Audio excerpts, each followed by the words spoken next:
తెల్లవారుజాముల్లో వెంకటరమణ తండ్రి సుప్రభాతము చేసెను సురులే రమణ.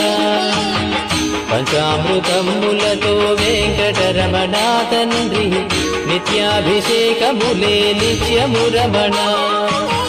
వజ్రమకుటంబుతోను వెంకటరమణ తండ్రి శంకు చక్రధారుడవే తిరుమల రమణ.